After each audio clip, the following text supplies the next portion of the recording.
Hello बच्चों, welcome back to दक्षिणा classroom channel. अभी हम पीरियोडिक टेबल कर रहे हैं और उसी सीरीज को हम आगे कंटिन्यू करते हुए पीरियोडिक प्रॉपर्टीज की बात जो हम कर रहे थे उसको कंटिन्यू करेंगे। और अभी हम पिछले कुछ लेक्चर्स में हमने एटॉमिक रेडियस के बारे में बात करा, आयनाइजेशन पोटेंशियल के बारे में बात किया है ना। अब हम बात करेंगे इलेक्ट्रॉन एफिनिटी के बारे में। किसकी बात करेंगे? इलेक्ट्रॉन एफिनिटी और इलेक्ट्रॉन नेगेटिविटी। दो सिमिलर साउंडिंग टर्म्स हैं बट उनका मीनिंग थोड़ा सा डिफरेंट है, तो उन दोनों के बारे में आज हम बात करेंगे। तो बिना किसी देरी के शुरू करते हैं इलेक्ट्रॉन एफिनिटी के बारे में, है ना। शुरू करते हैं इलेक्ट्रॉन एफिनिटी।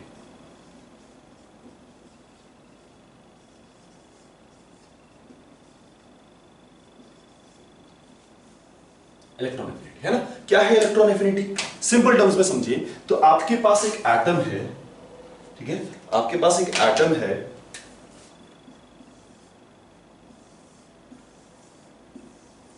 इस एटम की tendency to attract an electron, इस एटम की tendency to attract an electron, ये कितनी आसानी से एक इलेक्ट्रॉन को अट्रैक्ट कर सकता है, वो टेंडेंसी को हम क्या बोलते हैं? इलेक्ट्रॉन एफिनिटी बोलते हैं। कि ये एटम कितनी आसानी से इस इलेक्ट्रॉन को अट्रैक्ट कर पाएगा, ये एटम कितनी आसानी से इस इलेक्ट्रॉन को अट्रैक्ट कर पाएगा, उसको हम क्या बोलते हैं?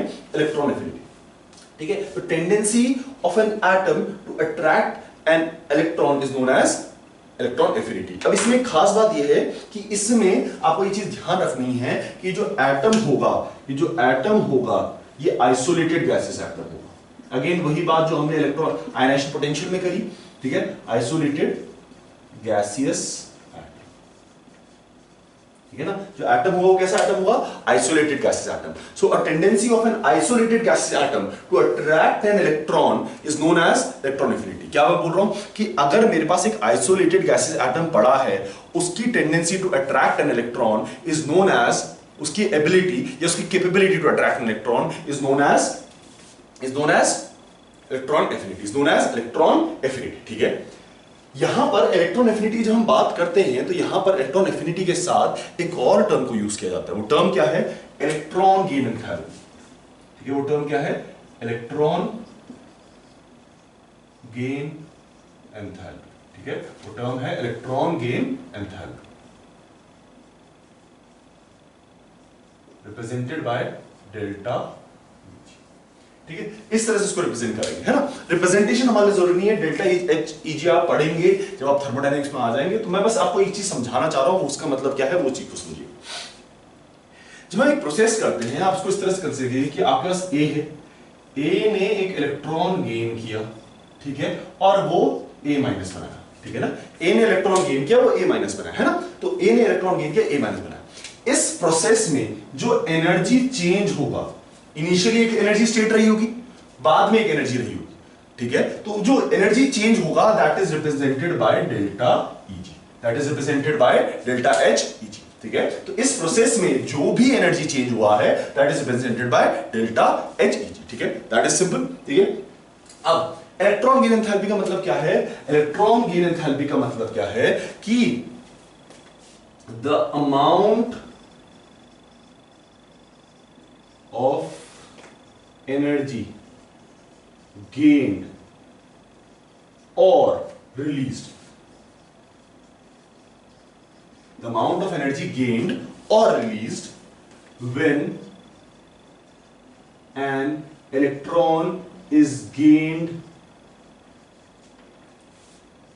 by an isolated gaseous atom। ठीक है, मैं क्या कहना चाह रहा हूं? मैं कहना चाह रहा हूं the amount of energy gained or release. जो एनर्जी अगर हम गेन करेंगे या तो हम रिलीज करेंगे, एक चीज जरूर होगी, the amount of energy gained or release when an electron is gained. वही चीज, इलेक्ट्रॉन जब इस ऑर्बिटल में आ जाएगा या जब इस एटम में आ जाएगा by an isolated gas atom. तो एफिनिटी क्या होगी? टेंडेंसी। इलेक्ट्रॉन गेन एंथैल्पी क्या होगी? Energy change. इसका मतलब क्या हुआ? दोनों में डिफरेंस कैसे है? दोनों में डिफरेंस इस तरह से बेटा कि मैंने एक मस्कुलर आदमी ले लिया और उस मस्कुलर आदमी ने, ठीक है, एक मस्कुलर आदमी ले लिया और उस मस्कुलर आदमी ने एक ब्लॉक को पुल किया, ठीक है, इस ब्लॉक को उसने पुल किया, ठीक है। वहीं मैंने एक पतला आदमी ले लिया और उस पतले आदमी ने इस ब्लॉक को पुल किया, ठीक है। तो मैं क्या ये कह सकता हूं, मैं ये क्या कह सकता हूं कि जो मस्कुलर आदमी है वो ज्यादा आसानी से खींच पाएगा और जो पतला आदमी है वो बहुत मुश्किल से खींच पाएगा। तो दिस कि muscular man will be able to pull the block easily and this thin man will not be able to pull the block easily is known as tendency. हम स्पेसिफाई नहीं कर रहे कितनी आसानी से, we are not specifying the values, हम specify नहीं कर रहे हैं वैल्यूज क्या है, हम बस स्पेसिफाई कर रहे हैं कि ये आसानी से खींच पाएगा, ये मुश्किल से खींच पाएगा, right? This person can do it easily, this person will be able to do it with difficulty, this is what we are specifying, right? तो हमने ये स्पेसिफाई किया कि this muscular man will be easily able to pull the block easily, otherwise this thin man will be doing the same work with difficulty, right? This is called as tendency. ये tendency हमने बताई, इससे हमने specify नहीं किया. But इसी चीज को अगर मैं इस तरह से करूं कि ये इस पर्टिकुलर फोर्स से इसको खींच पाएगा, पर्टिकुलर एक्स फोर्स से खींच पाएगा और ये वाई फोर्स से खींच पाएगा, तो ये क्या कर दिया मैंने, इसमें मैंने एनर्जी इन्वॉल्व कर दी, राइट? अब पहली चीज क्या थी, टेंडेंसी, या आसानी से खींच रहा है, मुश्किल से खींच रहा है, लेकिन अब मैंने फोर्स को इन्वॉल्वमेंट कर दिया. यही चीज यहां पर आती है. Electron affinity is a tendency. एक एटम ज्यादा खींच सकता है, एक एटम कम खींच सकता है, ठीक है? एक एटम की एबिलिटी ज्यादा है, एक एटम की एबिलिटी कम है, लेकिन उसी चीज को अगर मेरे को वैल्यूज में डिफाइन करना है, उसी चीज को अगर मेरे को वैल्यूज में डिफाइन करना है, तो मैं दूसरा क्या नाम लूंगा, इलेक्ट्रॉन गेन एंथैल्पी. दूसरा नाम क्या लूंगा, इलेक्ट्रॉन गेन एंथैल्पी, जो ये कहता है कि अगर इलेक्ट्रॉन गेन कर रहा हूं तो कुछ ना कुछ एनर्जी या तो रिलीज होगी या कुछ एनर्जी या अब्सॉर्ब होगी. कुछ एनर्जी क्या होगी, either the energy will be released or the energy will be absorbed. Either of the both cases will happen, right? अगर दोनों में से एक चीज हो रही है तो मैं ये assume कर सकता हूं कि उसको हम क्या बोलेंगे, electron gain enthalpy. Electron gain करने के बाद एनर्जी या तो रिलीज होगी या तो अब्सॉर्ब होगी. उसी चीज को क्या बोल दिया मैंने, इलेक्ट्रॉन गेन एंथैल्पी. ये बात समझ आती है, ये बात समझ आती है? तो अगर मैंने वैल्यू स्पेसिफाई कर दी, अगर मैंने एनर्जी की वैल्यू स्पेसिफाई कर दी, तो वो चीज क्या कहलाएगी, वो चीज कहलाएगी इलेक्ट्रॉन गेन एंथैल्पी. वो चीज क्या कहलाएगी, इलेक्ट्रॉन गेन एंथैल्पी. और अगर मैंने वैल्यू स्पेसिफाई नहीं करी और सिर्फ बताया कि यार ये ज्यादा खींच सकता है, वो कम खींच सकता है, तो वो क्या कहलाएगा, electron affinity. That will be called as electron affinity. So if I am not specifying the value of energy, then it is electron affinity. If I am saying this person will be able to pull more, this person will be able to pull less, that is electron affinity or tendency, right? But if I specify the energy values, then I have to take electron gain enthalpy. बात समझ आती है, ये बात समझ आती है? तो टेंडेंसी बताना is electron affinity, टेंडेंसी उसके साथ एनर्जी बताना is electron gain enthalpy. So electron gain enthalpy. बात क्लियर है, बात क्लियर? चलो आगे बढ़े, आगे बढ़े, इसी में आगे बढ़े, आगे बढ़ा जाए थोड़ा सा.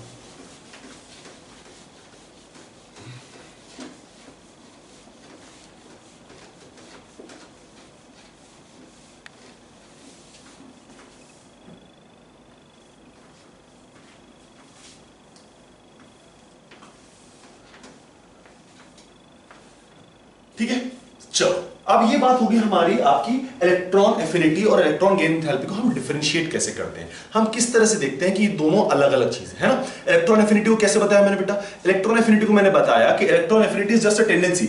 याद कैसे रखोगे, एग्जांपल से. मैं ये बोल रहा हूं कि ये मस्कुलर मैन है, आसानी से खींच सकता है, और वो पतला इंसान है, वो डिफिकल्टी से खींच सकता है. तो क्या हो जाएगा, ये क्या हो जाएगा, ये हो गया आपका एफिनिटी. मतलब आपने सिर्फ टेंडेंसी बताई, लेकिन उसके साथ आपने अगर एनर्जी जोड़ दी, फोर्स जोड़ दिया, ठीक है? जैसे ये अगर पुल कर रहा है तो इसमें इतनी एनर्जी रिलीज हो रही है, ये अगर पुल कर रहा है तो इसमें एनर्जी रिलीज हो रही है, तो उसको क्या बोल देंगे हम, इलेक्ट्रॉन गेन एंथैल्पी. तो अगर मैंने किसी भी प्रोसेस में एनर्जी जोड़ दी, मतलब इस प्रोसेस में अगर एनर्जी जोड़ दी तो क्या कहलाएगा, electron gain enthalpy.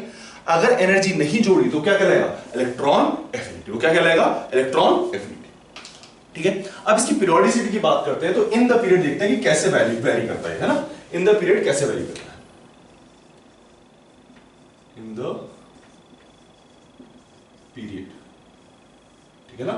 In the period ये कैसे वेरी करेगा, ठीक है, उसके बारे में बात करते हैं.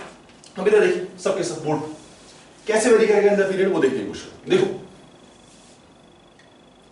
एक अक्रॉस द पीरियड जाने पे लेफ्ट जेड इफेक्टिव है ना, अक्रॉस लेफ्ट टू राइट की बात कर रहे हैं हम, है ना.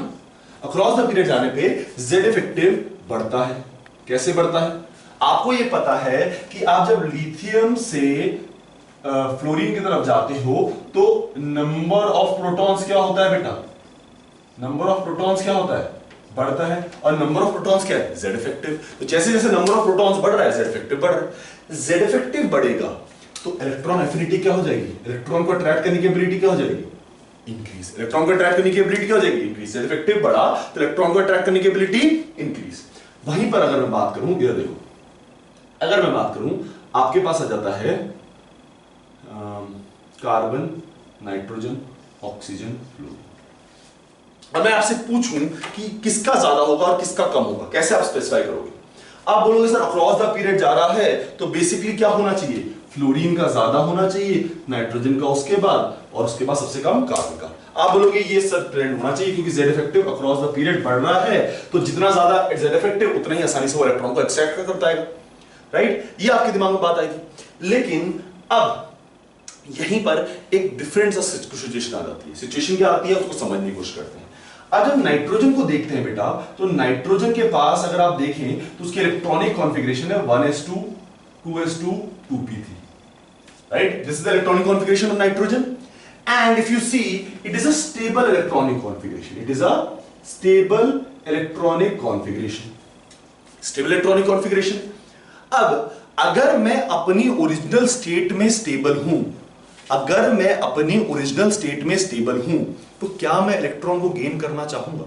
क्या मैं इलेक्ट्रॉन को गेन करना चाहूंगा? अगर मैं अपनी ओरिजिनल स्टेट में स्टेबल हूं तो मैं इलेक्ट्रॉन को गेन करना नहीं चाहूंगा, क्योंकि मेरे को पता है कि आगे चल के मेरे को डिस्टेबलाइज होना है, आगे चल के मेरे को क्या होना है, डिस्टेबलाइज। इसको कैसे समझेंगे? इसको इस तरह से समझिए, एक एग्जांपल सोचिए कि आप सो रखे हैं सुबह सुबह, ठीक है, और आपको आपकी मम्मी ये बोलती है कि आपको बाहर जाके सामान लेके आना है, you need to buy something from outside, right? Sleeping and you need to buy something from outside. तो क्या आप उठना चाहेंगे?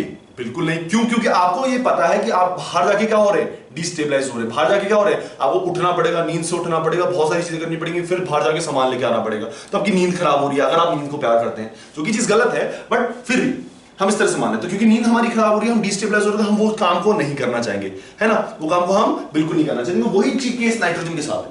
नाइट्रोजन ऑलरेडी अपनी स्टेबल ऑक्सीडेशन स्टेट में पड़ा हुआ है। अगर वो अपनी ऑलरेडी स्टेबल ऑक्सीडेशन स्टेट में है, तो क्या वो इलेक्ट्रॉन गेन करके n- में जाना चाहेगा? क्या वो इलेक्ट्रॉन गेन करके n- में जाना चाहेगा? बिल्कुल नहीं, क्योंकि उसको पता है कि मैं स्टेबल हूं। अगर मैं स्टेबल हूं तो मैं अपनी एक और इलेक्ट्रॉन गेन करके अपने आप को डिस्टेबलाइज क्यों करूंगा? ठीक है ना? मैं ऑलरेडी स्टेबल हूं, तो मैं इलेक्ट्रॉन गेन करके अपने आप को डिस्टेबलाइज क्यों करूंगा? तो इस वजह से वो उसकी इलेक्ट्रॉन को अट्रैक्ट करने की एबिलिटी क्या हो जाती है? उसकी इलेक्ट्रॉन को अट्रैक्ट करने की एबिलिटी क्या हो जाती है? कम। उसकी इलेक्ट्रॉन को अट्रैक्ट करने की एबिलिटी क्या हो जाती है? कम। क्यों? क्योंकि वो ऑलरेडी एक इनिशियल फॉर्म में क्या है? स्टेबल। स्टेबल फॉर्म से कहां जा रहा है? डिस्टेबलाइज। इलेक्ट्रॉन गेन कर रहा है तो हमेशा क्या करेगा? डिस्टेबलाइज ही करेगा। तो यहां से यहां क्या कर रहा है? डिस्टेबलाइज फॉर्म में जा रहा है। अब क्या वो इलेक्ट्रॉन गेन करना चाहेगा? क्या वो इलेक्ट्रॉन गेन करना चाहेगा? बिल्कुल नहीं। वो इलेक्ट्रॉन गेन करना बिल्कुल नहीं चाहेगा, क्योंकि वो अनस्टेबलाइज हो रहा है ना? स्टेबल फॉर्म से अनस्टेबल हो रहा है। बाकी सब में क्या है? बाकी सब इतने ज्यादा स्टेबल नहीं है क्योंकि नॉर्मल इलेक्ट्रॉनिक कॉन्फ़िगरेशन, बट ये बहुत ज्यादा स्टेबल क्योंकि हाफ फील्ड इलेक्ट्रॉनिक कॉन्फ़िगरेशन है ना? ये कैसी इलेक्ट्रॉनिक कॉन्फ़िगरेशन है? हाफ फील्ड, ठीक है ना? कैसी है? Half field. अब हाफ फील्ड इलेक्ट्रॉनिक कॉन्फ़िगरेशन है, स्टेबल है, तो स्टेबल है तो वो क्या अनस्टेबिलिटी की तरफ जाएगा? नहीं। अगर वो अनस्टेबिलिटी की तरफ नहीं जाएगा तो इस the ability of nitrogen, because it is half filled and it is stable, because it is half filled and it is stable, the ability of nitrogen to attract or the tendency of nitrogen to attract an electron will be less. क्यों? क्योंकि उसको पता है आगे चल के मैं destabilise हो रहा हूं, तो मैं इलेक्ट्रॉन ना ही गेन करूं तो बेटर है। इस वजह से बोलता है ना भाई, ठीक है ना, हमें इलेक्ट्रॉन नहीं चाहिए, है ना? क्या बोलता है? हमें इलेक्ट्रॉन नहीं चाहिए। तो यहां से वो यहां जाने पे इलेक्ट्रॉन बोलता है कि हमें इलेक्ट्रॉन नहीं चाहिए, तो होता क्या है कि नाइट्रोजन की टेंडेंसी ऑफ इलेक्ट्रॉन एफिनिटी क्या हो जाती है? गिर जाती है। तो इस वजह से ये गलत है। एक्चुअल में क्या होगा? एक्चुअल में होगा नाइट्रोजन का सबसे कम। क्यों? क्योंकि हाफ फील्ड स्टेबल है तो आसानी से इलेक्ट्रॉन को गेन नहीं करेगा। उसके बाद तो नॉर्मल लगाते जाओ, क्योंकि आपका majorly it is dependent on Z effective. Majorly it is dependent on Z effective, है ना? Majorly it is dependent on Z effective. वो एक ही केस ऐसा है, एक दो केस ऐसे हैं जहां पर क्योंकि उनके पास स्टेबल इलेक्ट्रॉनिक कॉन्फ़िगरेशन है, इस वजह से वो इलेक्ट्रॉन को गेन नहीं करना चाहते, ठीक है ना, इस वजह से वो इलेक्ट्रॉन को गेन नहीं करना चाहते। बट मेजरली केस क्या है, जेड इफेक्टिव पे डिपेंडेंट होता है। जैसे जैसे जेड इफेक्टिव इंक्रीज होता है इलेक्ट्रॉन एफिनिटी इंक्रीज होती है। लेकिन क्योंकि आपके पास स्टेबल इलेक्ट्रॉनिक कॉन्फ़िगरेशन आ गया, तो स्टेबल इलेक्ट्रॉनिक कॉन्फ़िगरेशन आने की वजह से, स्टेबल इलेक्ट्रॉनिक कॉन्फ़िगरेशन आने की वजह से होता क्या है कि ये इलेक्ट्रॉन को गेन नहीं करना चाहेगा। और अगर इलेक्ट्रॉन को गेन नहीं करना चाहेगा, इस वजह से क्या होगा बेटा, इस वजह से इसकी इलेक्ट्रॉन एफिनिटी सबसे कम हो जाएगी, इस वजह से इसकी इलेक्ट्रॉन एफिनिटी सबसे कम हो जाएगी। चलिए इन द पीरियड हमने बात करी, एक और क्वेश्चन करने की कोशिश करते हैं, ठीक है ना।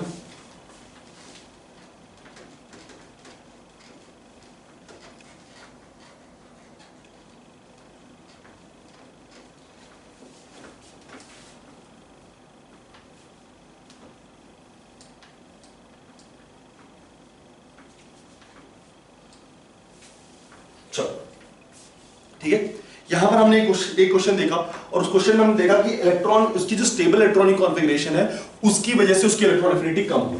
हम एक और क्वेश्चन लेने की कोशिश करते हैं, ठीक है।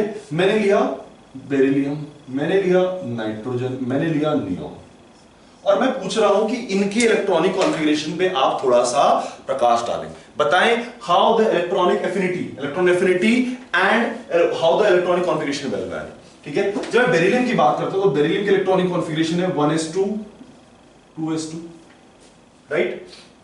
इसकी इलेक्ट्रॉनिक कॉन्फ़िगरेशन अभी हमने देखी और इसकी इलेक्ट्रॉनिक कॉन्फ़िगरेशन है 1s2 2s2 2p6।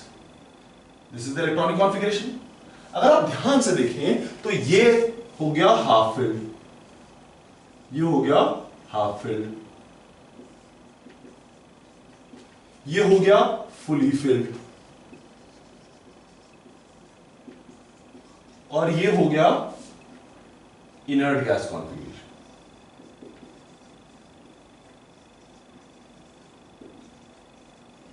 ये हो गया इनर्ट गैस कॉन्फ़िगरेशन। अब जब इन तीनों में बात करूंगा तो सबसे ज्यादा स्टेबल फॉर्म कौन सी होगी, सबसे ज्यादा स्टेबल फॉर्म कौन सी होगी, नियॉन। सबसे ज्यादा स्टेबल फॉर्म कौन सी होगी, नियॉन, क्योंकि इसके पास क्या है, इनर्ट गैस कॉन्फ़िगरेशन है और उसकी टेंडेंसी ऐसी है कि वो बिल्कुल ही इलेक्ट्रॉन को गेन करना नहीं चाहेगा।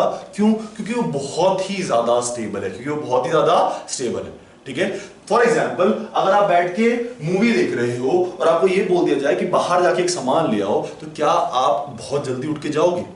नहीं, क्योंकि आपको पता है कि आप अच्छे से मूवी देख रहे हो, आराम से रिलैक्स होकर मूवी देख रहे हो, लेकिन आपको काम करना पड़ जाएगा बाहर जाके।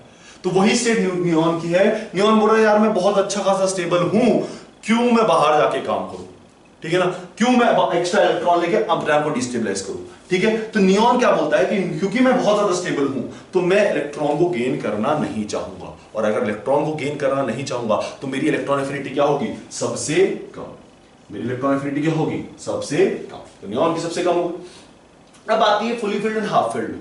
आपको ये पता है कि fully filled is more stable than half field, right. Fully filled is more stable than half field. या इसको आप दूसरी तरीके से भी देख सकते हो, इसमें नंबर ऑफ प्रोटॉन्स आर 4, इसमें number of protons are 7। Number of protons बढ़ रहे तो नाइट्रोजन में क्या हो जाएगा, जेड इफेक्टिव ज्यादा, जेड इफेक्टिव ज्यादा तो उसकी इलेक्ट्रॉन एफिनिटी ज्यादा। ये तो आपने प्रोटॉन के हिसाब से देख लिया। लेकिन अगर आप स्टेबिलिटी के हिसाब से भी देखो तो fully filled are more stable than half filled, fully filled are more stable than half filled, fully filled are more stable than half filled. तो अगर ये स्टेबल है तो ये इलेक्ट्रॉन को गेन करना चाहेगा? नहीं। क्या इसके पास प्रोटॉन है ज्यादा? नहीं, प्रोटॉन भी नहीं है और फुली फिल्ड भी है। तो दोनों फैक्टर्स ये बताते हैं कि इसकी इलेक्ट्रॉन एफिनिटी नाइट्रोजन से हमेशा क्या रहेगी, कम। इसकी इलेक्ट्रॉन एफिनिटी नाइट्रोजन से हमेशा क्या रहेगी, कम। तो यहां पर आ जाएगा आपके पास बेरिलियम और उसके बाद आ जाएगा आपके पास नाइट्रोजन। बेरिलियम उसके बाद क्या आ जाएगा आपके पास, नाइट्रोजन। तो fully field inert gas configuration are the most stable one, therefore their electron affinity will be the least, right.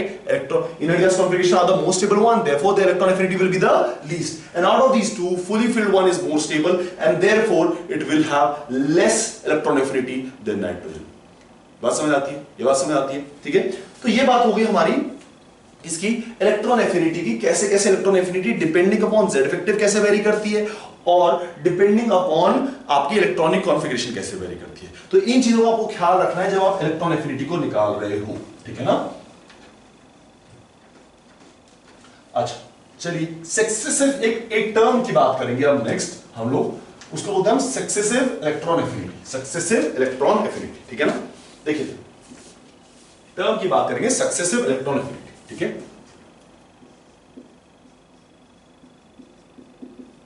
Successive electron, इस टर्म की बात करते हैं ना। सक्सेसिव इलेक्ट्रॉन एफिनिटी क्या है? मेरे पास एक एटम है ए, ठीक है। ए ने एक इलेक्ट्रॉन गेन किया, ए ने क्या किया? एक इलेक्ट्रॉन गेन किया और बन गया ए माइनस, बन गया ए माइनस, ठीक है। फिर ए माइनस ने एक और इलेक्ट्रॉन गेन किया और बन गया ए प्लस, ए टू माइनस, ठीक है। फिर दोबारा से ए ने एक और इलेक्ट्रॉन गेन किया और बन गया A3 माइनस, ठीक है, ठीक है। तो जैसे हमने आयनाइजेशन पोटेंशियल में पढ़ा था सक्सेसिव हो रहा है, वैसे ही इसमें सक्सेसिव है, तो उसको हम बोलते हैं EA1, EA2, EA3, EA3, ठीक है। हम सक्सेसिव बोल देते हैं। अब जब हम बात करेंगे EA1 की, तो EA1 जो है, EA1 जो है वो हमेशा कभी कभी क्या होगा?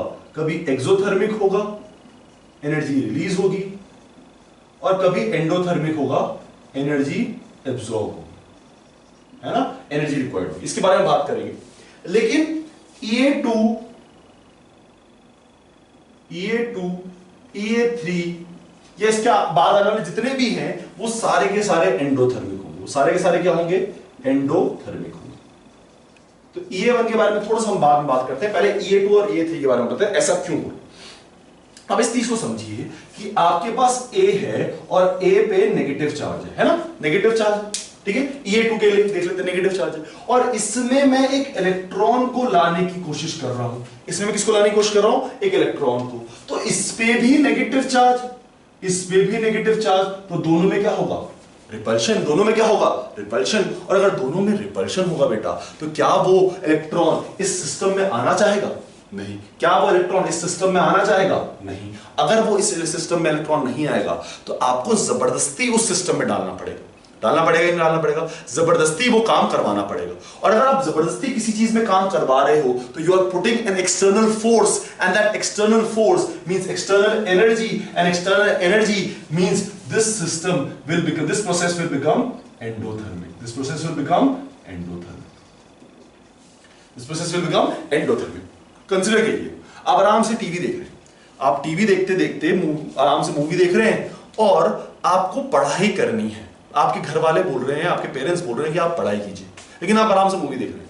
तो अगर आपको उनको पढ़ाई करवानी है तो उनको, आपका मन तो है नहीं, तो आप उनको एक्सटर्नल फोर्स लगाना पड़ेगा पढ़ाई करवाने के लिए। आप खुद से तो पढ़ाई कर नहीं रहे हो, एक्सटर्नल फोर्स लगाना पड़ेगा।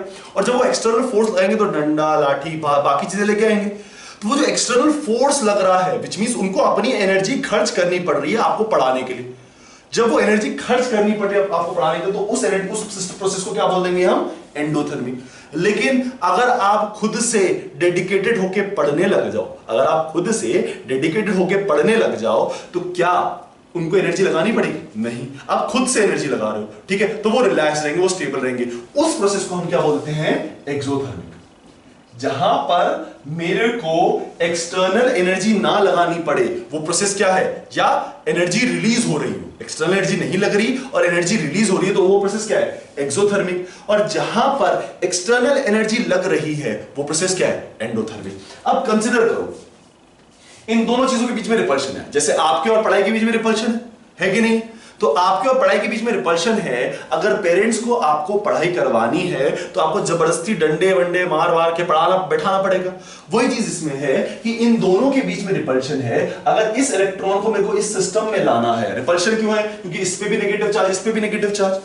अब इस इलेक्ट्रॉन को मेरे को इस सिस्टम में अगर लाना है, इस इलेक्ट्रॉन को अगर मेरे को इस सिस्टम में अगर लाना है, तो बाहर से पुश देना पड़ेगा, एनर्जी देनी पड़ेगी। और अगर मैं बाहर से पुश देता हूं तो क्या हो जाएगा? एक्सटर्नल एनर्जी दे रहा हूं, और अगर एक्सटर्नल एनर्जी दे रहा हूं तो प्रोसेस क्या कहलाएगा? Endothermic process. वो प्रोसेस क्या कहलाएगा? Endothermic process. EA3 की बात कर ले, EA3 में भी यही है बेटा। आपके पास 2 नेगेटिव है, अब तो हमने चार्ज और बढ़ा दिया, आप और रेजिस्टेंस होगा कि भाई साहब मैं पढ़ूंगा ही नहीं, मेरे को पढ़ना ही नहीं है, ठीक है। लेकिन पहले जिसने आपको पढ़ाना है, ये इलेक्ट्रॉन अंदर जाना है, तो आपको क्या करना पड़ेगा, बाहर से और एक्सटर्नल फोर्स लगानी पड़ेगी, बाहर से और क्या करनी पड़ेगी, एक्सटर्नल फोर्स। और बाहर से अगर आप एक्सटर्नल फोर्स लगाओगे तो प्रोसेस क्या हो जाता है, बाहर से आप एक्सटर्नल एनर्जी लगाओगे तो प्रोसेस क्या हो जाता है, एंडोथर्मिक प्रोसेस। प्रोसेस क्या हो जाता है, एंडोथर्मिक प्रोसेस। अभी से बात समझ लो कि अगर आप आउटसाइड से एनर्जी प्रोवाइड कर रहे हो तो that process is known as endothermic process. अगर आप इनसाइड से एनर्जी रिलीज हो रही है, इनसाइड से एनर्जी रिलीज हो रही है तो दैट इज एक्सोथर्मिक प्रोसेस। तो यहां पर क्या हो रहा है बेटा, बहुत सिंपल चीज, ज्यादा कॉम्प्लिकेटेड चीज नहीं। हो क्या रहा है, हो इस तरह से रहा है कि इन दोनों के बीच में रिपल्शन है। रिपल्शन की वजह से ये इलेक्ट्रॉन अंदर नहीं जाना चाहेगा।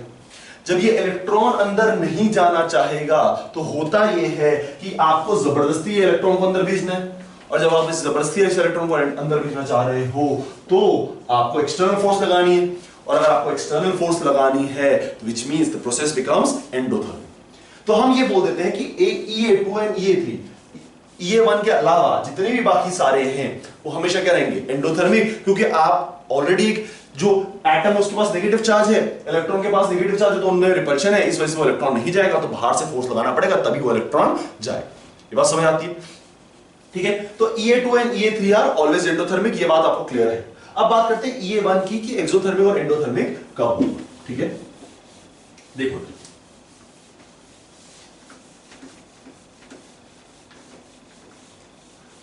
ध्यान से समझने की कोशिश करो, ठीक है। और एक्सोथर्मिक बेसिकली दोनों कब होता है, 2-3 केसेस में ही होता है, ज्यादा केसेस में नहीं, ठीक है। जब हम सेकेंड पीरियड की बात करते हैं, ठीक है, तो सेकेंड पीरियड में मेजरली दिखता है ये, ठीक है। क्यों, क्योंकि इन एटम्स का साइज ना बहुत छोटा है, तो जब ये इलेक्ट्रॉन गेन करते हैं तो साइज तो छोटा ही रहता है, तो उस इलेक्ट्रॉन की चार्ज डेंसिटी को स्टेबलाइज नहीं कर पाते। कैसे समझेंगे इस चीज को, इसको इस तरह से समझिए कि आपने एक छोटा सा कप लिया और उस छोटे से कप में आपने 2 लीटर पानी डाला, तो पानी क्या करेगा, पानी तो बहेगा, बाहर की तरफ बहेगा। लेकिन आपने एक बड़ा सा टब ले लिया और उसमें 2 लीटर पानी डाला तो वो आराम से इसके अंदर सेटल हो जाएगा। तो आपने अगर छोटी सी चीज में एक्स्ट्रा अमाउंट ऑफ वाटर डाल दिया तो उसकी वजह से क्या होगा, ओवरफ्लो, और आपने बड़ी सी चीज में उतना ही पानी डाला तो क्या हो गया, वो स्टेबलाइज रहा। ये अनस्टेबिलिटी है, स्टेबिलिटी, ये चीज इसमें होती है कि अगर आप ध्यान से देखें तो नाइट्रोजन पे अगर मैं नेगेटिव चार्ज लाऊं तो ये बहुत ही स्मॉलर साइज है, वहीं मैं फास्फोरस पे नेगेटिव चार्ज लाऊं तो ये साइज बड़ा है, तो ये इसको स्टेबलाइज कर देगा, ये डिस्टेबलाइज हो जाएगा। अब इसको समझिए, अगर मैं स्टेबल फॉर्म में पढ़ा हूं इन सेकेंड पीरियड, मैं नाइट्रोजन की बात कर रहा हूं, सिर्फ नाइट्रोजन की बात कर रहा हूं, फास्फोरस में ये कंडीशन नहीं होगी, ये चीज को ध्यान रखना।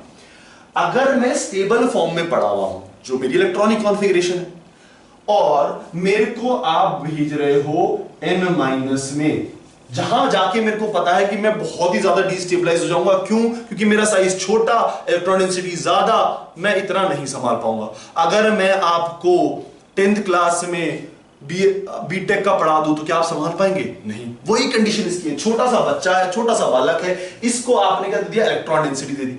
It is small in size, and because it is small in size, when you put an extra electron density into it, it destabilizes. What happens to it? It destabilizes.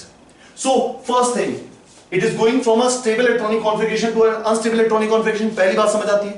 दूसरी चीज, बहुत छोटा साइज है, तो इसकी वजह से इसमें जब इलेक्ट्रॉन डालोगे तो और डिस्टेबिलिटी आएगी। तो 2 रीजन की वजह से डिस्टेबिलिटी, एक तो स्टेबल इलेक्ट्रॉनिक कॉन्फ़िगरेशन से ये अनस्टेबल इलेक्ट्रॉनिक कॉन्फ़िगरेशन जा रहा है, दूसरा इसका साइज बहुत ही स्मॉल है, तो ये 2 रीजंस की वजह से इसमें अनस्टेबिलिटी आती है। तो क्या ये इलेक्ट्रॉन को गेन करना चाहेगा, स्टेबल से अनस्टेबल होना चाहेगा, नहीं।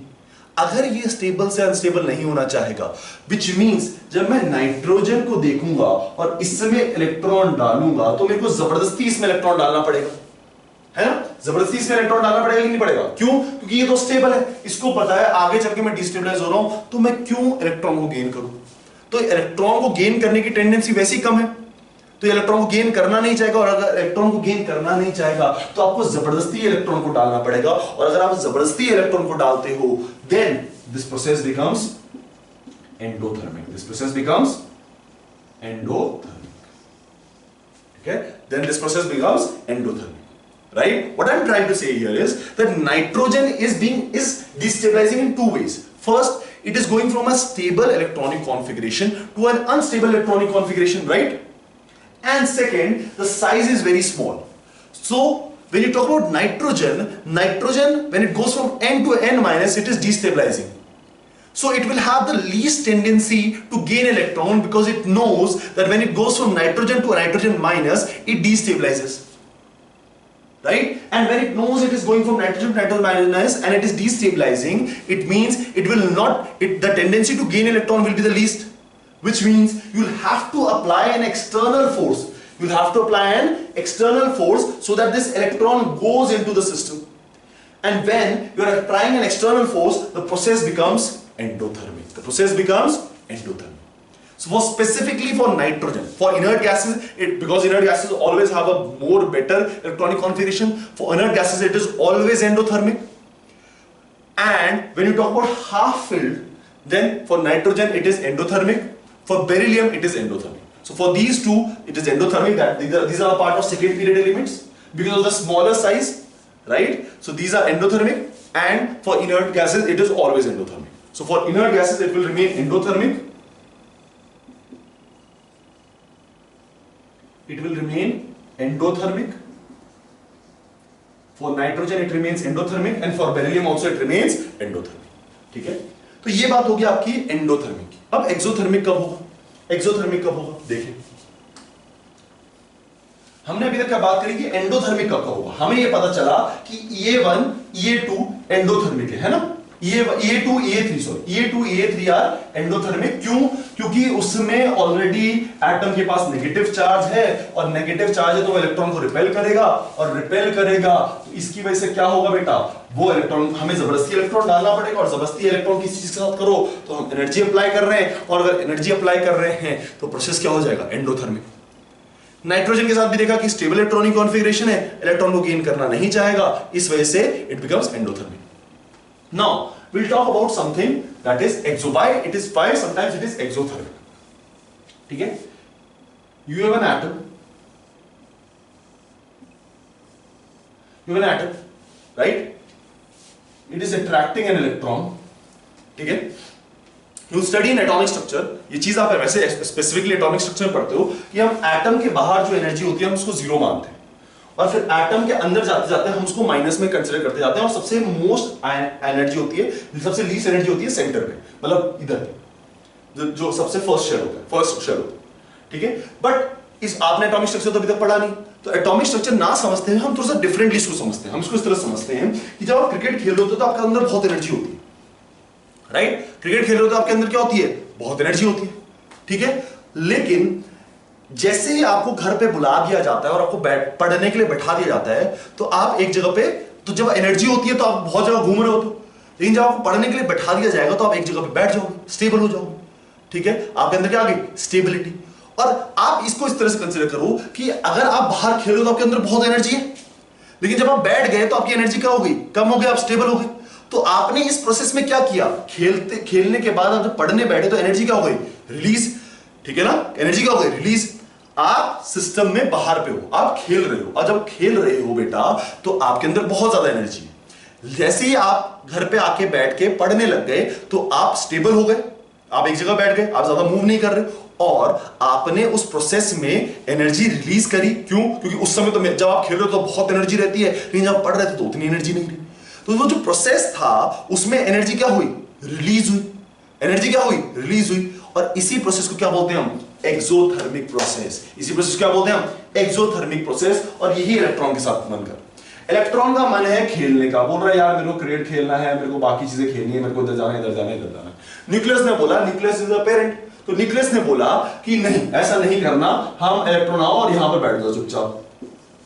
ठीक है? इलेक्ट्रॉन आके बैठ जाओ चुपचाप।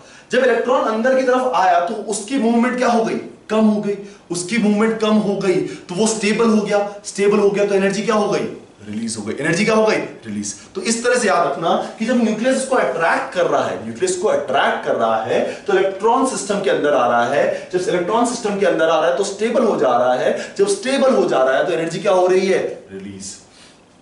इसी चीज को आप एटॉमिक स्ट्रक्चर में डेफिनेटली पढ़ोगे और आप देखोगे कि वहां पर आसानी से समझ में आ जाएगा आपको कि यहां से यहां जा रहा है। मैंने आपको एक जनरल स्टेटमेंट दे दिया, आप इसको इस तरह से समझ सकते हो कि बेटा जब भी रिपल्शन होता है, जब भी रिपल्शन होता है तो एनर्जी एब्सॉर्ब होती है, राइट। हमने इलेक्ट्रॉन इलेक्ट्रॉन का रिपल्शन कराया था, ए माइनस और ई का रिपल्शन करवाया था। जब इन दोनों में रिपल्शन हो रहा था तो मेरे को जबरदस्ती क्या करना पड़ता, एनर्जी देनी पड़ रही थी। लेकिन जब अट्रैक्शन होगा बेटा, जब सिंपल अट्रैक्शन होगा तो एनर्जी क्या होगी, रिलीज होगी। जब एनर्जी क्या होगी, रिलीज। तो दो चीजें, रिपल्शन, रिपल्शन में क्या होता है, एनर्जी एब्सॉर्ब, एनर्जी एब्सॉर्ब, ठीक है। और अट्रैक्शन में क्या होता है, एनर्जी रिलीज। एनर्जी रिलीज का मतलब क्या है बेटा, एनर्जी रिलीज का मतलब यह है कि इसमें स्टेबिलिटी आ रही है। एनर्जी रिलीज का मतलब क्या है, इसमें क्या आ रही है, स्टेबिलिटी। एनर्जी अब्सॉर्ब का मतलब क्या है, ये डिस्टेबलाइज हो रहा है। एनर्जी अब्सॉर्ब का मतलब क्या है, डिस्टेबलाइज हो रहा है। जितनी ज्यादा एनर्जी उतनी आपको बहुत, यहां जाके खेलता हूं, वहां जाके खेलता हूं, उधर जाके खेलता हूं, उतनी ज्यादा अनस्टेबिलिटी रहेगी, राइट। लेकिन अगर आपके पास कम अमाउंट ऑफ एनर्जी है तो आप क्या हो जाते हो, स्टेबलाइज हो जाते हो। यही चीज आप इस तरह से देखो, आप जब दिन सुबह उठते हो और दिन भर आपके पास एनर्जी रहती है तो आप बहुत इधर जाते हो उधर जाते हो और अनस्टेबल रहते हो। मतलब कहीं जाके खेल रहे हो, उधर जाके खेल रहे हो, इधर जाके खेल रहे हो, इधर जाके घूम रहे हो, उधर जाके घूम रहे हो, ठीक है। तो जब एनर्जी, लेकिन रात में जब आप थक जाते हो तो आप क्या हो जाते हो, आपकी एनर्जी रिलीज हो गई। जब एनर्जी रिलीज हो गई तो आप रात में जाके क्या हो जाते हो, थक जाते हो और सो जाते हो। तब आपके पास क्या जाती है, स्टेबिलिटी, एक जगह पे स्टेबल रहते हो। वही कंडीशन आप यहां लगाओ कि जब एनर्जी रिलीज होगी तो स्टेबिलिटी आएगी, ठीक है। और एनर्जी अब्सॉर्ब होगी तो क्या आएगा, रिपल्शन आएगा। तब क्या आएगा, रिपल्शन आएगा। So when attraction happens, energy is released, when repulsion happen, energy is absorb. अब यहां पर क्या हो रहा है, ये न्यूक्लियस इस इलेक्ट्रॉन को क्या कर रहा है, अट्रैक्ट, और जब ये इस न्यूक्लियस को अट्रैक्ट करेगा तो एनर्जी क्या होगी, रिलीज। और तो बाकी सारे केसेस कैसे होंगे, एक्सोथर्मिक। बाकी सारे केसेस कैसे होंगे, एक्सोथर्मिक। बाकी सारे केसेस कैसे होंगे, एक्सोथर्मिक। बात समझ आती है, ये बात समझ आती है। तो हमने क्या बात करी, हमने बात इस तरह से करी, देखो हमने क्या बात करी, उसको समझने की कोशिश करते हैं, उसको कंपाइल करने की कोशिश करते हैं। हमने ये बोला, ठीक है, हमने क्या बोला, हमने ये बोला कि हमारे पास जो EA है, EA1, ये एक्सोथर्मिक भी हो सकता है और ये एंडोथर्मिक भी हो सकता है, ठीक है। EA1 एक्सोथर्मिक भी हो सकता है और एंडोथर्मिक। एंडोथर्मिक कब होगा, नाइट्रोजन के केस में क्योंकि हाफ फिल्ड कॉन्फ़िगरेशन, बेरिलियम के केस में क्योंकि fully filled configuration, inert gases के केस में, इन केसेस में एंडोथर्मिक होगा। और बाकी सारे जितने भी केसेस हैं उन केसेस में क्या होगा, एक्सोथर्मिक। उन केसेस में क्या होगा, एक्सोथर्मिक, क्योंकि because attraction force is being applied and because attraction force is being applied the energy will release। जब EA2 की बात करता हूं मैं या उसके आगे EA3 सक्सेसिव कितनी भी हो, I can talk about EA2, I can talk about EA3, I can talk about EA4, the number of electron affinity are there,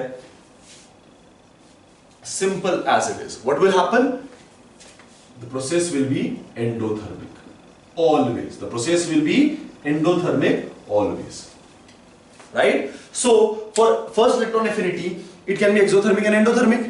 For second electron affinity or third electron affinity or fourth electron affinity it is always endothermic because there is repulsion। बात समझ आती है सबको, ये बात समझ आती है। तो this is all about energy। Endothermic मतलब इलेक्ट्रॉन गेन एंथैल्पी की बात कर रहे हैं हम। किसकी बात कर रहे हैं, इलेक्ट्रॉन गेन एंथैल्पी। चलिए अब हम बात करते हैं इसमें एक इंपॉर्टेंट केस, और वो इंपॉर्टेंट केस कई बार पूछा जाता है, ठीक है ना। वो इंपॉर्टेंट केस कई बार पूछा जाता है। पिछले साल मेंस जेईई मेंस 2020 में दो पेपर में कंटिन्यूस 2 पेपर में सिमिलर टाइप ऑफ क्वेश्चन पूछा गया। कॉन्सेप्ट क्या है उसको समझने की कोशिश कीजिए। आप जब बोरॉन, कार्बन, नाइट्रोजन, ऑक्सीजन, ठीक है, मैंने यहां पर लिया एल्यूमिनियम, सिलिकॉन, फॉस्फोरस, सल्फर, ठीक है। These are second period element, these are third period element, ठीक है। ऊपर वाले क्या है, सेकंड पीरियड एलिमेंट, नीचे वाले क्या है, थर्ड पीरियड एलिमेंट। जब मैं इलेक्ट्रॉन एफिनिटी की बात करता हूं, जब मैं इलेक्ट्रॉन एफिनिटी की बात करता हूं या इलेक्ट्रॉन गेन एंथैल्पी की बात करता हूं, पहले इलेक्ट्रॉन एफिनिटी की बात करते हैं। जब मैं इलेक्ट्रॉन एफिनिटी की बात करता हूं तो हम ये बोलते हैं कि Z फैक्टर जिसका ज्यादा उसकी इलेक्ट्रॉन एफिनिटी ज्यादा। तो बेसिकली Z इफेक्टिव इनका ज्यादा होगा, है ना, और इसका कम होगा क्योंकि साइज बढ़ गया, राइट। बट फिर भी इसकी इलेक्ट्रॉन एफिनिटी हमेशा ज्यादा होती है। नीचे वालों की इलेक्ट्रॉन एफिनिटी हमेशा क्या होती है? ज्यादा ऊपर वालों से। नीचे वालों की इलेक्ट्रॉन एफिनिटी हमेशा क्या होती है? ज्यादा ऊपर वालों से। ऐसा क्यों हो? ऐसा क्यों हो? इसको इस तरह से समझिए, मैं एक एग्जांपल के थ्रू समझाता हूं, मैं बाकी सबको रब कर रहा हूं। तो मैं ये बोल दूंगा कि थर्ड वाले की electron affinity is more than second one, right. अब क्यों ऐसा हुआ इसको समझने की कोशिश कीजिएगा। मेरे पास फ्लोरीन है, फ्लोरीन जब इलेक्ट्रॉन गेन करेगा, फ्लोरीन जब इलेक्ट्रॉन गेन करेगा तो F माइनस बनाएगा, और जब क्लोरीन गेन करेगा तो Cl माइनस बनाएगा, राइट। अब आपको ये पता है कि इसका Z इफेक्टिव, फ्लोरीन का Z इफेक्टिव क्या है? ज्यादा, और क्लोरीन का Z इफेक्टिव क्या है? कम, है ना। क्लोरीन का Z इफेक्टिव क्या है? कम। तो Z इफेक्टिव में तो ये आगे निकल गया, तो खींचने की टेंडेंसी किसकी ज्यादा हुई? फ्लोरीन की। लेकिन अगर आप स्टेबिलिटी की बात देखें ना, तो ये फ्लोरीन बहुत छोटा है साइज में, और क्लोरीन क्या है? बड़ा है साइज में। तो आगे चल के क्लोरीन क्या हो रहा है? स्टेबलाइज, और फ्लोरीन क्या हो रहा है? डीस्टेबलाइज। तो फ्लोरीन क्या इलेक्ट्रॉन को रखना चाहेगा? फ्लोरीन क्या इलेक्ट्रॉन को रखना चाहेगा? When you're moving forward, the chlorine is stabilizing. Why? Because it is large in size, so it can accommodate that much of electron density. But because fluorine is smaller in size, it will not be able to accommodate the electron density, and therefore it will destabilize. Consider this fact. Again, I'm taking a similar example. I'm taking a smaller bucket, and I'm taking a large bucket, and I'm pouring 2 liters of water in this and 2 liters of water in this. Which one will stabilize more? Which will be more stable? The water will remain stable here, and here the water will overflow, right? The water will overflow. So what is happening here is, in a smaller size, you are packing a large amount of charge. But here, because chlorine size is more, the amount of charge that you are packing is kind of stabilized. So chlorine knows. तो हमें क्या पता चलता है कि fluorine से fluorine minus जाने पे डिस्टेबलाइजेशन आ रहा है, और बहुत ज्यादा आ रहा है। क्लोरीन से क्लोरीन माइनस जाने पे इलेक्ट्रॉन तो हम कम अट्रैक्ट कर रहे हैं, लेकिन स्टेबलाइजेशन बहुत ज्यादा आ रहा है। उसकी वजह से क्या होता है कि ये फ्लोरीन जो है ये रेजिस्टेंस दिखाता है। क्या दिखाता है? रेजिस्टेंस। ये बोलता है कि यार मैं फ्लोरीन से फ्लोरीन माइनस नहीं जा पाऊंगा, ठीक है। और क्लोरीन बोलता है कि मैं क्लोरीन से क्लोरीन माइनस जा पाऊंगा क्योंकि मैं स्टेबलाइज हो रहा हूं। इसकी वजह से जो third, because of this, the third period elements have more electron affinity than second period elements. Third period elements have more electron affinity than second period elements. Third period element have more electron affinity than second period elements, and therefore the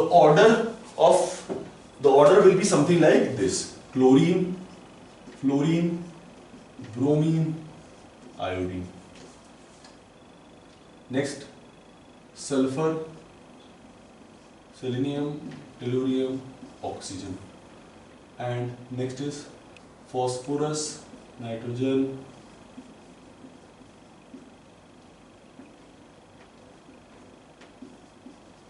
something like this.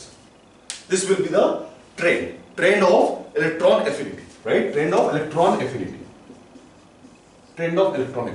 Now there can be a question, sir, these have more larger size, why aren't they stabilizing more? Because consider two things. There are two factors in it. One is Z effective and one is size. Z effective is equivalently important as size. So here the dominating role played is size, but after this the dominating role is played by Z effective. So size plays a very minimalistic dominating role, and therefore just chlorine comes ahead of fluorine, right? But rest of the time size plays a less dominating role and Z effective plays a more dominating role. ये बात समझ आती है कि भाई साहब दो roles हैं, Z effective और size। कभी साइज डोमिनेटिंग रोल प्ले करता है, कभी Z effective dominating role play करता है, ठीक है। यहां पर इनका जेड इफेक्टिव ऑलमोस्ट ज्यादा डिफरेंस नहीं है, तो यहां पर साइज डोमिनेटिंग रोल प्ले करेगा। लेकिन बाद में जाने पे there is a lot of difference in Z effective, and because Z effective reduces, therefore size यहां पर क्या हो जाएगा, देयर इज साइज का जितना ज्यादा डिफरेंस नहीं है, तो यहां पर डोमिनेटिंग कौन हो जाएगा? Z effective. क्योंकि जेड इफेक्टिव से ही हमें पता चलेगा कि किस तरह से उसका इलेक्ट्रॉन एफिनिटी। बस समझ आती है? तो हम क्वेश्चन देखते हैं। IT, the electron gain enthalpy kilojoules per mole में दे रखा था। The electron gain enthalpy of fluorine, chlorine, bromine, iodine are respectively, ठीक है। पहला ऑप्शन था आपके पास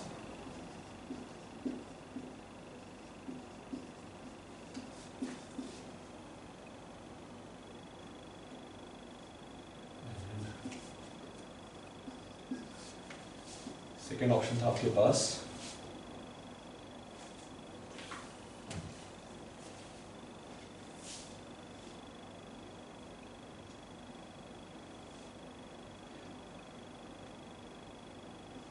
-296 -325 -333 -340, माइनस लगा है। थर्ड ऑप्शन था आपके पास -333 -325 -349 -296, और फोर्थ ऑप्शन है इसमें -349 -333 -325 -296, ठीक है। आपको ये ऑप्शन दे रखे हैं और आपको बोला है कि किसको फ्लोरीन, क्लोरीन, इसके रिस्पेक्टिव ऑर्डर में आपको क्या करना है, इलेक्ट्रॉन एफिनिटी, इलेक्ट्रॉन की एंथैल्पी लगानी है, ठीक है। और आपको ये ऑप्शन दे रखे हैं, आप कैसे लगाएंगे? आपको ये पता है कि electron affinity of chlorine is more than electron affinity of fluorine, ये तो सबको पता है, ठीक है। तो क्या मैं ये लिखता हूं कि क्लोरीन की इलेक्ट्रॉन एफिनिटी ज्यादा, उसके बाद फ्लोरीन की, उसके बाद ब्रोमीन की, उसके बाद आयोडीन की। अब जिसकी एफिनिटी ज्यादा होगी वो ज्यादा स्टेबलाइज होगा, राइट, और अगर स्टेबलाइज होगा तो ज्यादा एनर्जी रिलीज होगी। क्या मैं ये बोल सकता हूं कि जिसकी एफिनिटी ज्यादा वो ज्यादा स्टेबलाइज होगा, और अगर ज्यादा स्टेबलाइज होगा तो उसमें एनर्जी रिलीज क्या होगी, ज्यादा एनर्जी रिलीज ज्यादा होगी, विच मींस नेगेटिव में ज्यादा होगी, क्योंकि नेगेटिव साइन याद रखो, negative sign represents release of energy, negative sign represents release of energy, and positive sign represents absorption of energy. Positive sign represents absorption. Chemistry के respect में बता रहा हूं, फिजिक्स के रिस्पेक्ट में नहीं बता रहा हूं, तो उसके रिस्पेक्ट में मत देखना। केमिस्ट्री के रिस्पेक्ट में बता रहा हूं कि negative sign represents release of energy, positive sign represents absorption of energy. तो यहां पर हम ये बोल रहा हूं, मैं ये क्या बोलना चाह रहा हूं, मैं ये बोलना चाह रहा हूं कि जिसकी इलेक्ट्रॉन एफिनिटी ज्यादा, उसकी स्टेबिलिटी ज्यादा, व्हिच मींस ज्यादा अमाउंट ऑफ एनर्जी रिलीज होगी, व्हिच मींस ज्यादा नेगेटिव में रिलीज होगी। तो ज्यादा नेगेटिव में कौन है इसमें बेटा, ध्यान से देखो, देखो क्लोरीन सबसे ज्यादा होना चाहिए, तो क्लोरीन देखो 349, यहां पर 325 कम हो गया, 333 कम हो गया, 325 कम हो गया। तो यहां पर आप ध्यान से देखोगे तो क्लोरीन की जो इलेक्ट्रॉन गेन एंथैल्पी है वो सबसे ज्यादा दिख रही है, और अगर इलेक्ट्रॉन गेन एंथैल्पी ज्यादा दिख रही है तो हम तो ये डेफिनेट बोल सकते हैं ना कि जहां पर इलेक्ट्रॉन गेन एंथैल्पी ज्यादा है, ज्यादा रिलीज हो रही है एनर्जी, उसकी स्टेबिलिटी ज्यादा, जिसकी स्टेबिलिटी ज्यादा उसकी एफिनिटी ज्यादा। तो इसकी एफिनिटी सबसे ज्यादा, व्हिच मींस जब हम फ्लोरीन, क्लोरीन, ब्रोमीन, आयोडीन की बात करते हैं तो फ्लोरीन के लिए क्या हो जाएगा, सेकंड नंबर पे, ठीक है ना, तो -333, ठीक है। ब्रोमीन का हो जाएगा थर्ड नंबर पे -325, एंड आयोडीन का हो जाएगा -296। ये जैन 2020 का पेपर है, IIT JEE मींस, है ना। तो हम क्या बोल रहे हैं कि जिसकी एफिनिटी ज्यादा, वो ज्यादा अमाउंट ऑफ एनर्जी रिलीज करेगा, है ना। तो क्लोरीन की एफिनिटी ज्यादा, तो क्लोरीन ने ज्यादा अमाउंट ऑफ एनर्जी रिलीज करी, फ्लोरीन की एफिनिटी कम तो उसने कम अमाउंट ऑफ एनर्जी रिलीज करी, ब्रोमीन की उससे कम तो उसने और कम करी, आयोडीन की उससे कम तो उसने बहुत ज्यादा कम करी, ठीक है ना। ये बात समझ आती है। और हमें arrange fluorine, chlorine, bromine, iodine के रिस्पेक्ट में करना था, इस वजह से फ्लोरीन का ज्यादा आया, उसके बाद फ्लोरीन का आया, उसके बाद क्लोरीन का आया, उसके बाद ब्रोमीन का, उसके बाद आयोडीन का। बात समझ आती है, ये बात समझ आती है। तो IIT JEE, और ये इस पे कई बार क्वेश्चन पूछा जाता है बेटा कि थर्ड और सेकंड में बता दो कि थर्ड में ज्यादा है या सेकंड में ज्यादा है। तो इस पार्ट पे ध्यान रखना है कि थर्ड पीरियड एलिमेंट्स की electron affinity will always be greater than second period elements, ठीक है। ये बात समझ आती है। चलिए, ये तो बात होगी बेटा हमारी इलेक्ट्रॉन एफिनिटी की। अब बात करते हैं हम इलेक्ट्रोनेगेटिविटी। किसकी बात करते हैं, इलेक्ट्रोनेगेटिविटी, ठीक है ना। इलेक्ट्रोनेगेटिविटी,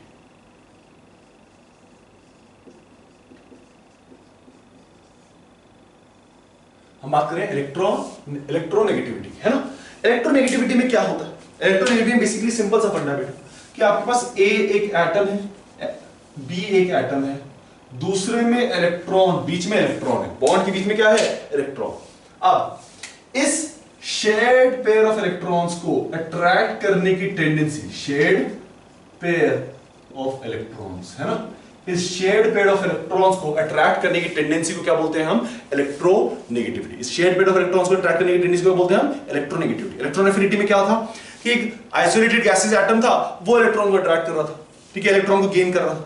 यहां पर सिर्फ अट्रैक्ट कर रहे हैं, मतलब क्या है, जब हम एफिनिटी की बात करते हैं बेटा, इलेक्ट्रॉन एफिनिटी की, तो उसमें इलेक्ट्रॉन इस ऑर्बिट में जा रहा होता है, electron is entering into the orbit. यहां पर क्या है, सिर्फ इसकी तरफ मूव कर रहा है, सिर्फ इसकी तरफ क्या कर रहा है, move. So it is not entering into the orbit of A, but it is just moving towards a, it is moving towards, partially moving towards a, right. इसकी एक खास बात आएगी, उसको बाद में देखेंगे। तो when it is the tendency to attract shared pair of electrons, ठीक है, electronegativity क्या, tendency to attract shared pair of electrons wherein the electron is not entering into the orbit, wherein the electron is not entering into the orbit। ये बात समझ आती है? shared pair electrons को attract करने की tendency को क्या बोलते हैं हम? electronegativity। क्या बोलते हैं उसको? electronegativity, ठीक है। अब इसकी खास बात को समझने की कोशिश करना, ठीक है। in the period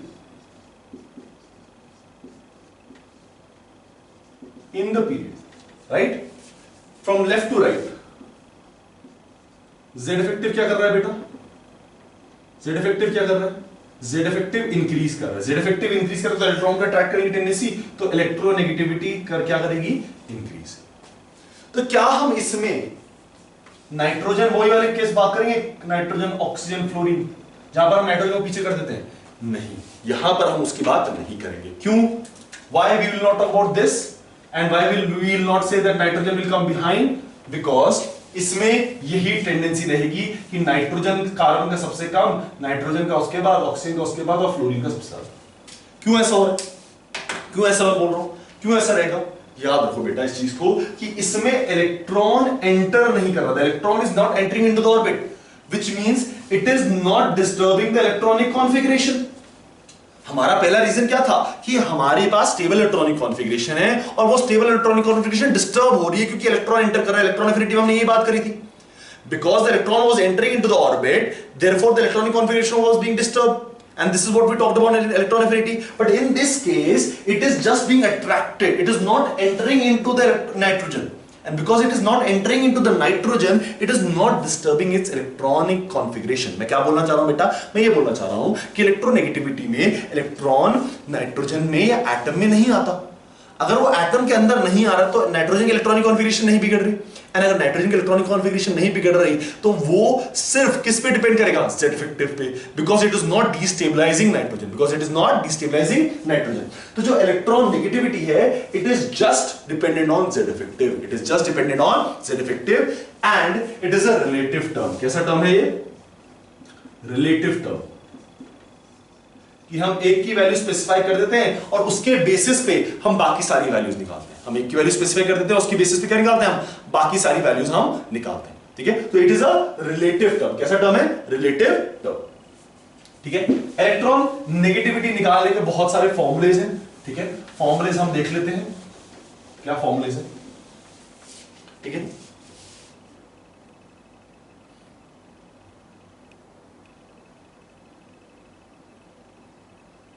ठीक है, पहला है मेजरमेंट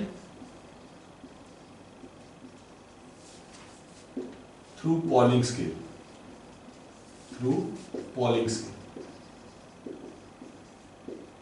ठीक है। पॉलिंग ने एक फॉर्मूला बना के दिया और कहा कि इसके बेसिस पे आप इलेक्ट्रॉन एफिनिटी निकाल सकते हो, इलेक्ट्रोनेगेटिविटी निकाल सकते हो। उसने बोला x ए ले लो माइनस एक्स बी ले लो equals to 0.208 E A B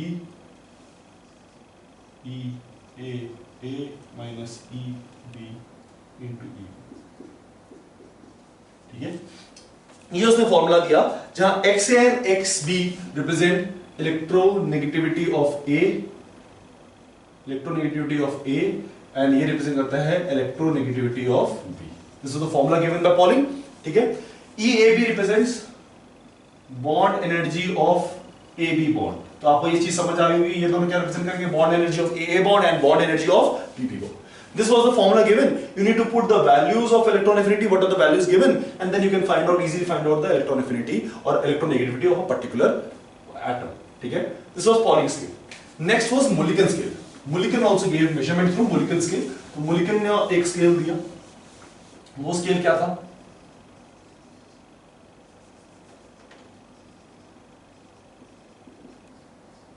Mulliken scale ने कहा Mulliken ने कहा कि हम जब वैल्यूज निकालेंगे हम निकालेंगे XM, और XM कैसे निकलेगा? इलेक्ट्रॉन एफिनिटी को लो, आयनाइजेशन पोटेंशियल को लो और उसको 2 से डिवाइड करो, ठीक है। जब आप इस तरह से करोगे तो आपको क्या मिल जाएगा?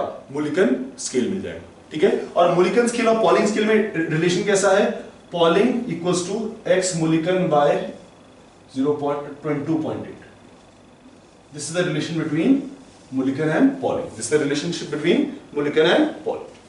ठीक है, ये 2.8 से अगर मैं इसको डिवाइड कर दूं, Mulliken को 2.8 से डिवाइड कर दूं तो मेरे को क्या मिल जाता है?